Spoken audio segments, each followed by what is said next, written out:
Good morning po sa inyo lahat mga bro. Ngayon shoutout po sa inyo lahat. Sa mga technician, sa mga viewers, sa mga subscriber. Shoutout po sa inyo. Ngayon mga bro, may gagawin tayong amplifier na pang mobile. Tali 1000 watts to mga bro. Ngayon papakita ko sa inyo kung ano yung amplifier na to. Bali pagbukas natin mga bro, nakatanggal na yung ano niya, yung amplifier sa isang channel. Mukhang dito ang problema. Ayan, binaklas na ng technician mga bro. Ayan, kaya titingnan muna natin kung bakit ano ng problema ng amplifier ito. Under lang daw siya ng isang oras, then mamamatay na. Ang nangyayari kasi mga bro, baka problema dito sa output ng amplifier, sa mga transistor nya. Baka hindi pantay yung voltage nya na pumapasok sa mga transistor. Kaya nangyayari, sinisira yung mga transistor. Ito siya mga bro,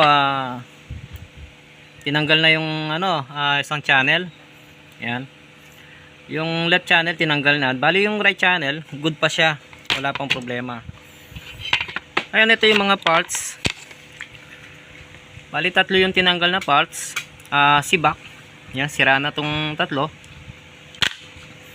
And then nagpabili ako ng tatlong bago. Ito na yung tatlong bago. Ito, bagong transistor. Bali tatlo yan. Yan. Pampalit natin sa sa mga nasira. Yan. Tatlo yung bago.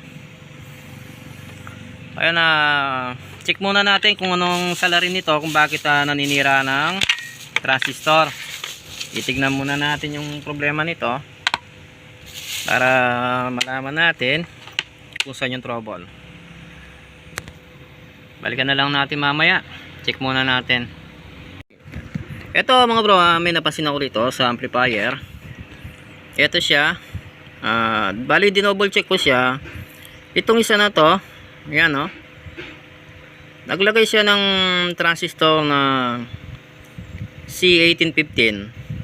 Pero ang nakalagay sa indicate niya rito mga bro, ayan BF423. Malayo sa sa number ng isa na to. Yan karaniwan sa mga ganito, linalagay ito sa mga ordinary na amplifier. Yan, mga C1815 sa mga ordinary amplifier, mga China. Minsan ginagamit yung mga ganyan. Ayun, maghanap tayo ng parts na BF423. Palitan natin ng original. Pagdating kasi rito mga bro, bali ganun din naman ang isa nito, ayan ayan 423 din yung sa kabila. Dapat parehong pareho yung parts ng kabila at itong isa. Yan, malayo yung nilagay na parts dito kumpara doon sa isa na yun. Ayan.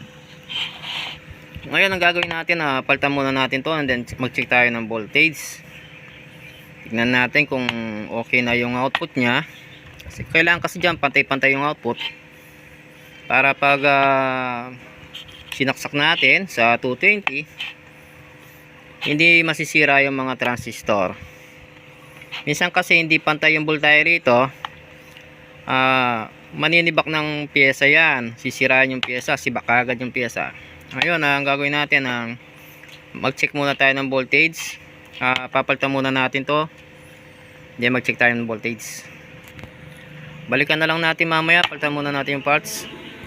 Mga bro, bali pinalitan natin yung C1815. Ayan, parehong pareho na yung number ngayon na 42, ayan, 423. Ayan, parehong pareho, kamukha dito sa kabila. Ayan, bali 423 din.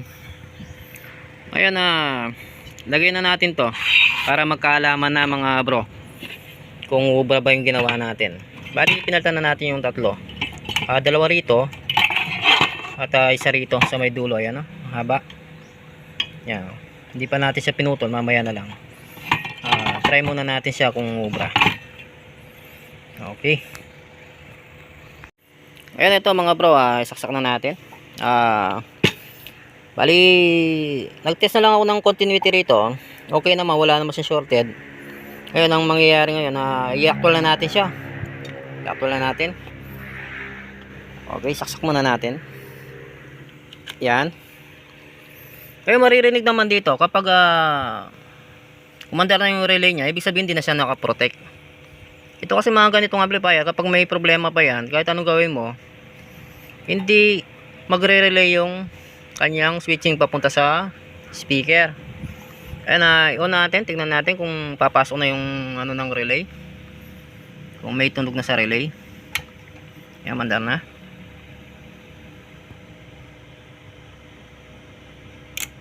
Ayun, nag-relay na siya. Ayun, ang gagawin natin dyan, for sure ball, magsusukat tayo ng voltage dito sa kanyang output. Ito tayo sa 250 volts.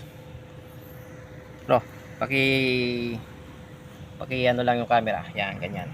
Paiga. Ayun, tingnan natin, check natin yung voltage. Check natin yung voltage dito. Kung good siya. Dito tayo. Ayan siya mga bro, meron siyang 100 volts. Papasok sa kanyang transistor, 100 volts. Ayan oh. Pantay na pantay siya. Ayan. Kabila. Tingnan natin. Ganon din. Parehong pareho. Okay. Tapos sa kabila. Yun. Meron. Dito. Meron. Ayan. Okay na siya ngayon. Yun. Ayos na. Yun, try natin lagyan ng speaker. Testingin natin kung tutunog na ba siya. Kukuha muna tayo ng speaker mga bro. Balikan natin mamaya. Bali ito yung nasira niya, transistor na 3.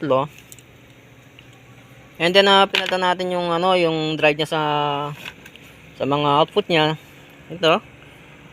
Ayan, pinalitan natin na parehong-pareho yung number. BF423. Yan, kukuha muna akong speaker, lagyan natin speaker. Ayan na siya mga bro. Maandar na yung amplifier. Yan. Okay, nabuo na natin. Yan. Yan mga bro, okay na yung ampli. Hindi natin pwedeng patagalin yung sound, baka ma-copyright tayo. Yan. Okay na yan. Bali pantay na yung sounds niya. Okay na, pantay na. Wala na tayong problema rito. Problema lang na isasara na natin to. Yun lang ang pinaka matagal pagsara. Maraming tornilyo mga bro. Ayan, kung bago lang po kayo sa aking channel, paki-subscribe na lang po. At comment down below po kung gusto po ninyong magpa-repair. Pwede rin po, mag-comment lang po kayo sa comment section. Dito lang po tayo sa Pampanga, Arayat Pampanga po. Okay, salamat po sa inyo lahat. God bless po.